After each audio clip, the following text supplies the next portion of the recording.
নমস্কার, বাঙালির পেটপুরা চ্যানেলে আপনাদের সকলকে জানাই স্বাগত। আপনারা সর্ষে পাবদা মাছ তো অনেকেই খেয়েছেন। আজকে আমি কালো জিরে পাবদা মাছ তৈরি করে আপনাদের সঙ্গে শেয়ার করছি। এই কালো জিরে পাবদা মাছটা কিন্তু গরম গরম ভাতের সঙ্গে খেতে যেমন ভালো লাগে, তেমনি কিন্তু খাওয়ার পরও কোনো গ্যাস অম্বলও হয় না। তাহলে বন্ধুরা, দেখে নেওয়া যাক কীভাবে রেসিপিটা তৈরি করা হয়। কালো জিরে পাবদা মাছ রান্না করার জন্য আমি বেশ কিছু পাবদা মাছ নিয়েছি। এবার এই মাছগুলো আমি কেটে নেব।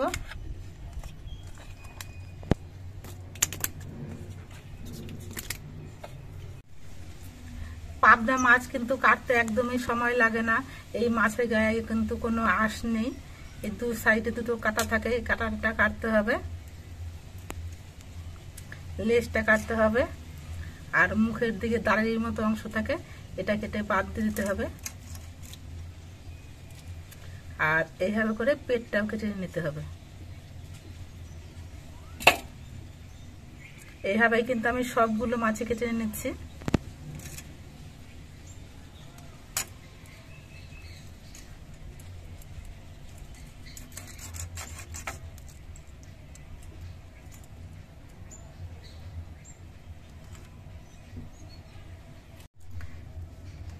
সবগুলো পাবদা মাছই আমি কেটে নিয়েছি। অনেক বড় বড় পাবদা মাছগুলো। এবার এই মাছগুলো ধুয়ে নিতে হবে।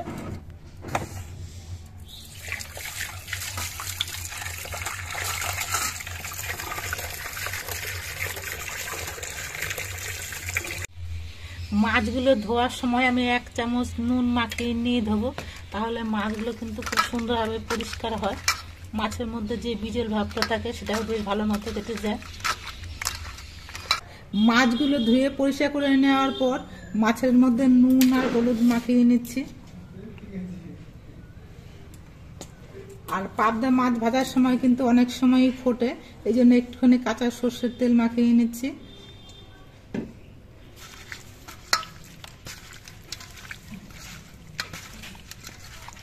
এবার একটা মিক্সি জারের মধ্যে আমি বেশ কিছু কাঁচা লঙ্কা নিচ্ছি। ঝালটা যে যেমন খাওয়া হবে সেই অনুযায়ী লঙ্কা দিয়ে দিতে হবে। আর বড় চামচের 1 চামচ কালো জিরে নিচ্ছি। এই কালো জিরেটা কিন্তু ভাজা কালো জিরে না, এটা কাঁচা কালো জিরেই। একটুখানি জল নিচ্ছি। এবার এটা আমি পেস্ট করে নিচ্ছি। এবার গ্যাসটা ধরিয়ে আমি একটা কড়াই বসিয়ে দিয়েছি। কড়াইটা কিন্তু লোহার কড়াই, এই জন্য দেখতে এরকম লাগছে। কড়াইটা বেশ ভালো মতো গরম হয়ে গেছে। এবার কড়াইতে দিচ্ছি সর্ষের তেল। এই রান্নাটা কিন্তু সর্ষের তেল দিয়ে করলেই বেশি ভালো লাগবে। অনেকগুলো মাছ আছে মাছ ভাজতে, এই জন্য তেলের পরিমাণটা একটু বেশি করে দিতে হবে। কড়াইয়ে সর্ষের তেলটা বেশ ভালো মতো গরম হয়ে গেছে। এবার খুন্তি দিয়ে আমি কড়াইয়ের চারপাশে লাগিয়ে নিচ্ছি।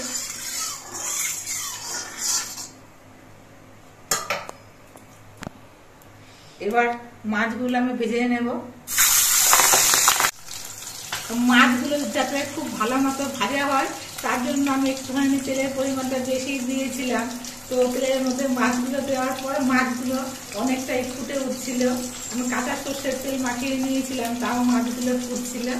যাই হোক, মাছগুলোর এক পিঠ ভাজা হয়ে গেছে। এবার মাছগুলো আমি উল্টে দিচ্ছি।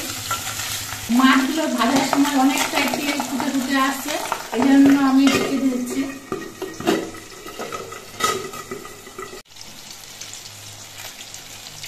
একে একে আমার সবগুলো পাবদা মাছ ভেজে নেওয়া হয়ে গেছে।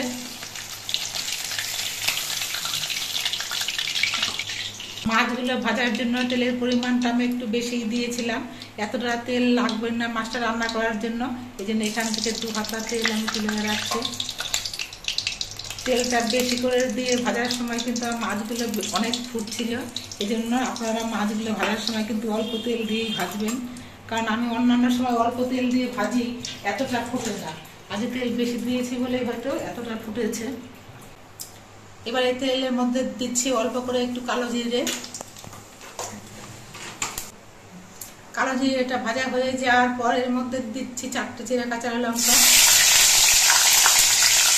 দিচ্ছি 1 চামচ জিরে। আর আমি যে কাঁচা লঙ্কা কালো জিরে পেস্ট করে রেখেছিলাম সেই পেস্টটা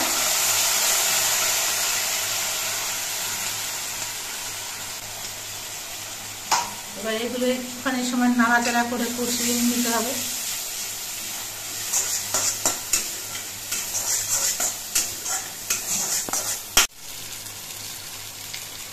কালো জিরে বাটা, কাঁচা লঙ্কা বাটা দিয়ে আমি 3-4 মিনিটের মতো কষিয়ে নিয়েছি। দেখুন মশলা থেকে তেল ছেড়ে দিয়েছে। এবার এর মধ্যে ঝোল দিচ্ছি। সর্ষে পাবদার সময় যেমন গ্রেভি গ্রেভি রাখা হয়, এই কালো জিরে পাবদাতে কিন্তু সেরকম গ্রেভি গ্রেভি রাখতে হবে। খুব বেশি ঝোল রাখলে খেতে ভালো লাগবে না, এই জন্য ঝোলের পরিমাণটা অল্প করে দিলাম।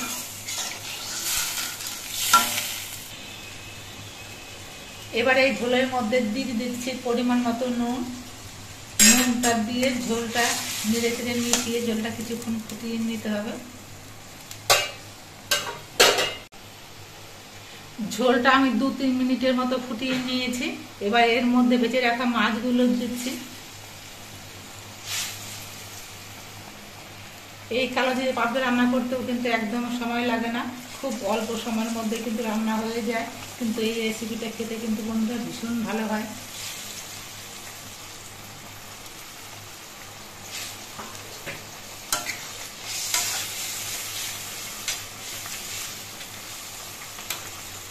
এবার গ্যাসের ফ্লেমটা একটু কমিয়ে দিচ্ছি, নাহলে ঝোলটা একেবারেই শুকিয়ে যাবে। এবার মাছটা দিয়ে অল্প একটু সময় ফুটিয়ে নিতে হবে। ঝোলের মধ্যে মাছগুলো দিয়ে আমি 3-4 মিনিটের মতো ফুটিয়ে নিয়েছি। এই দেখুন ঝোলটা বেশ গ্রেভি হয়ে গেছে। আমার কালো জিরে পাবদা রান্নাটা সম্পূর্ণভাবে তৈরি হয়ে গেছে। এবার গ্যাসটা অফ করে দিয়ে আমি নামিয়ে নিচ্ছি।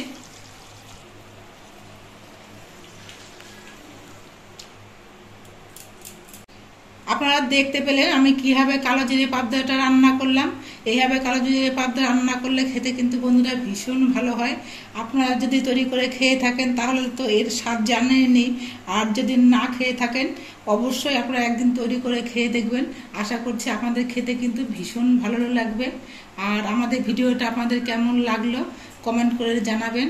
যদি ভালো লাগে ভিডিওটিতে একটি লাইক করে দেবেন, নতুন বন্ধু হলে চ্যানেলটিকে সাবস্ক্রাইব করে দেবেন। সকলে সুস্থ থাকবেন, ভালো থাকবেন। দেখা হবে পরবর্তী আরেকটি ভিডিওতে।